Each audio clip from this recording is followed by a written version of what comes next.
Nos habíamos preguntado en la clase anterior cómo calcular la entalpía de un gas real.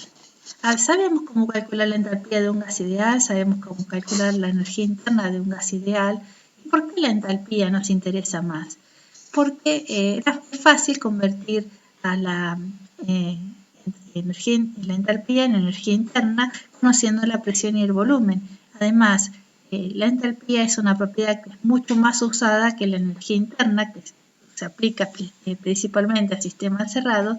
En cambio, en los procesos, todo lo que tiene que ver con los procesos de la termodinámica, se utiliza más sistemas abiertos. Entonces, la entalpía es la propiedad más utilizada. De hecho, en muchas de las tablas ustedes van a ver que directamente no aparece las energías internas. Bueno, vamos para eso. Acá tenemos unas gráficas que las pueden bajar del libro de Zengel. En estas gráficas está representado la presión reducida en función de la temperatura reducida para un gas real. Y lo que vamos a encontrar aquí es un Z de H, que es la discrepancia de la entalpía o la desviación de la entalpía con respecto a un gas ideal. Van a ver que estos valores son bastante más altos que los Z de las gráficas de compresibilidad generalizada. Tenemos desde 0 hasta 7,5. Este pedacito, este gráfico es una pequeña ampliación de esta zona, o sea que podemos ver con mayor detalle esta zona. Bueno, vamos a reconocer también que hay una zona de la campana, de líquido saturado a vapor saturado. Bueno, que en esta zona no se comportaría aquí dentro como un gas real. Así que nuestra zona de uso es fuera de esa campana. Entonces, la entalpía de un gas real depende tanto de la temperatura como de la presión. Estas gráficas nos pueden salvar cuando necesitamos calcularla y no tenemos ninguna tabla. ¿Cómo es que funciona todo esto? Bueno, imaginemos que acá tenemos un diagrama temperatura-volumen con un estado 1 y un estado 2.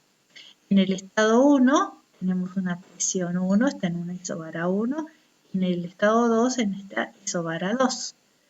Entonces, el camino para seguir sería el 1, 2. Este es el proceso. 1, 2.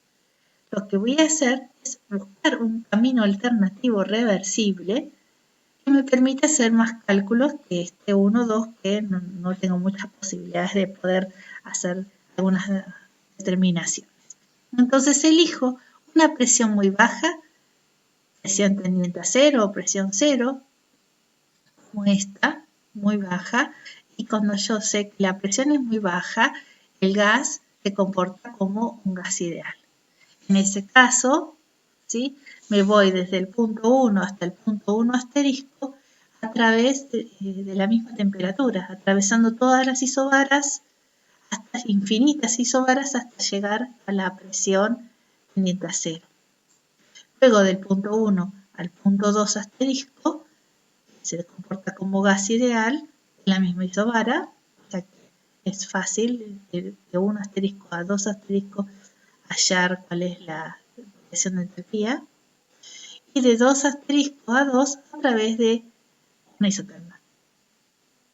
Entonces, ir de la entalpía de 2, 1, en realidad es la entalpía de 2, 2 asterisco, 2 asterisco 1 y 1, 1 asterisco 1. De esta manera organizamos un poquito esta ecuación para que nos quede la parte del gas ideal H2 asterisco menos H1 asterisco primero. Y entonces esta expresión va a ser H2 menos H1 más H2 asterisco menos H1 asterisco, que era la variación de entalpía de un gas ideal, más la diferencia de H2 con respecto al gas ideal, más la diferencia de H1 con respecto a un gas ideal. O sea, estas son las discrepancias que tienen que ver con la diferencia de un gas ideal. En realidad, esta discrepancia, que desviación de la entalpía ZH, es justamente el H de un gas ideal menos el H real sobre R universal sobre temperatura crítica. O sea que es justamente esto que tenemos escrito aquí. Entonces, si yo en vez de utilizar el R universal uso el R particular, no cambio nada en la ecuación. Entonces, multiplicando esto por esto, R universal por temperatura crítica por ZH, si este es H asterisco, que es el H ideal, así la llamamos, menos H, es igual a R particular de crítica ZH. Si estoy en el estado 1, entonces el H1 asterisco menos H1 va a ser ZH1 aquí. Entonces vuelvo a esta ecuación que habíamos armado antes y directamente H2 asterisco menos H1 asterisco era la entalpía de gas ideal, era como esto. Esto es justamente menos R particular de crítica Z de H2. Esto es justamente R particular de crítica Z de H1.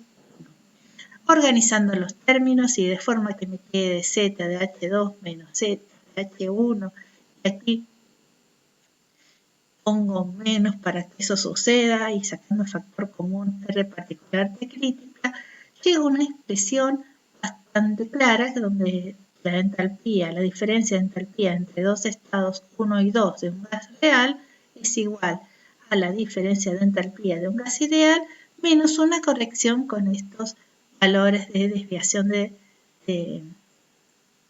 entalpía por temperatura por R particular. Veamos un ejemplo para el oxígeno.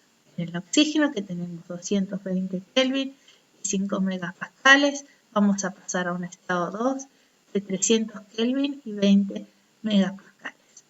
Conocemos de datos la temperatura crítica y su presión crítica. Aquí podemos observar, de calcular la temperatura reducida a 1 y la presión reducida a 1 y entramos, como está marcado con líneas verdes, con la presión reducida y la temperatura reducida y sacamos la discrepancia de la entalpía para el estado 1, que es 0,55.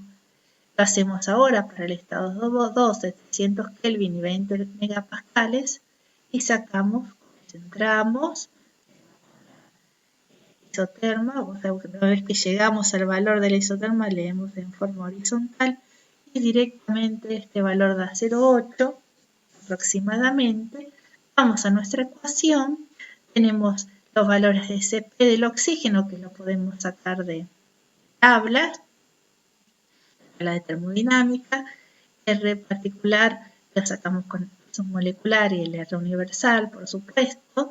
Bueno, reemplazamos los datos y la diferencia de entalpía del gas real es 63 kJ sobre kilogramo, que es bastante diferente a la del gas ideal, que era 73 kJ sobre kilogramo. Quiere decir que tengo un error de 14% si hubiese considerado a este gas un gas ideal. Bueno, cuando quiere uno tener valores precisos y no tiene tablas, es una buena estrategia poder utilizar este tipo de gráficas. Muchas gracias.